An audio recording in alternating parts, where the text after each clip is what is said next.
इलाका भी होली कभी धमाका संतोष कुमार का ही रहेगा।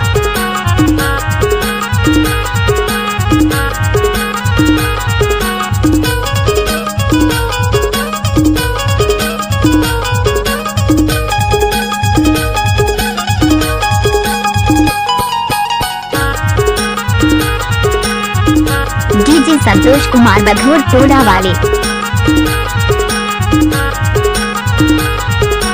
कमर के गर्दन सोला लारी है, लोरते राजा गोरा तारी है। कमर के गर्दन सोला लारी है, लोरते राजा गोरा तारी है।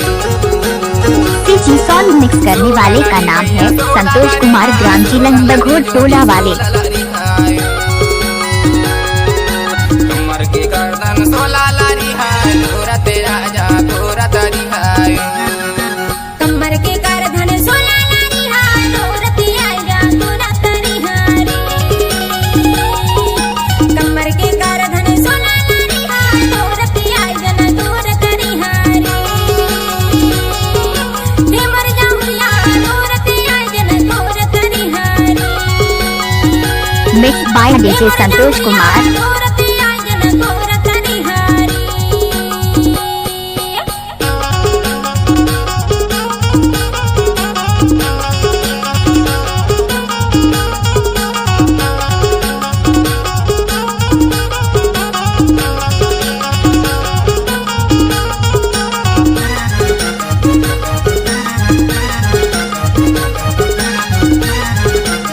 किसी भी गाने को मिक्स करने का संतोष कुमार का बाएं हाथ का खेल है। पहरवा का टेल मलेगा, माया वारे होते और हाथ आलेगा ना, लोरते राजा गोरा तारी है। कमर के गर्दन सोला लारी है, लोरते राजा गोरा तारी है। फूल है गुलाब का सुगंध लिया करो, डीजे संतोष भाई का मजा लिया करो। राजा गोरा तारी है। सोला लारी भैया सोला लारी है, सोला लारी जोड़ी सोला लारी है। कमर के गर्दन सोला लारी है, लोरते राजा गोरा तारी है।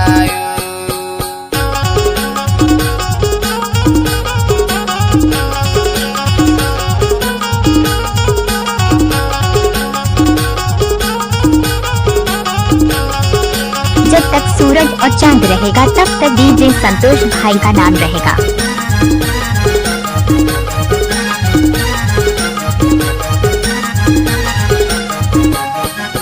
ककारी नारों की घर बुझे कैसी आओगा दाऊ जोड़ी की डरी में हाय, लोरते राजा गोरा तारी है।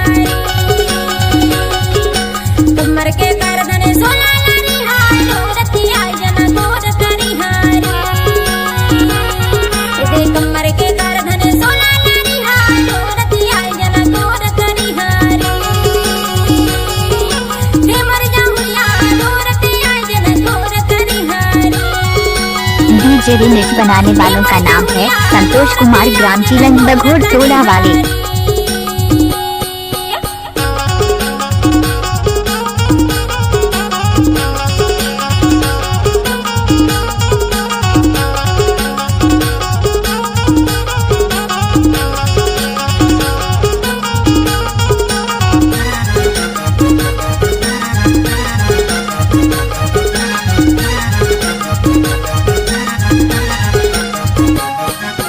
जाते पड़िया दारिल बसेता, घड़ी घड़ी में देखो तो रेल रसेता का, लोरते राजा गोरा तारी है। कमर के गर्दन सोला लारी है, लोरते राजा गोरा तारी है।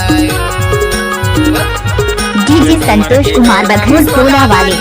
लोरते राजा गोरा तारी है। सोला लारी भैया सोला लारी है, सोला लारी जोड़ी सोला लारी है।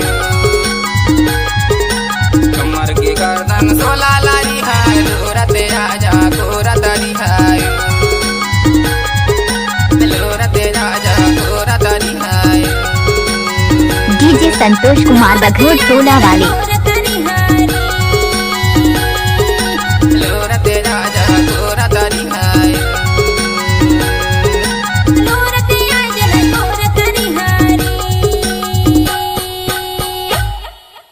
सांस्कृतिक लोकला मंच फूल के फुलवारी जय हो सरस्वती माई।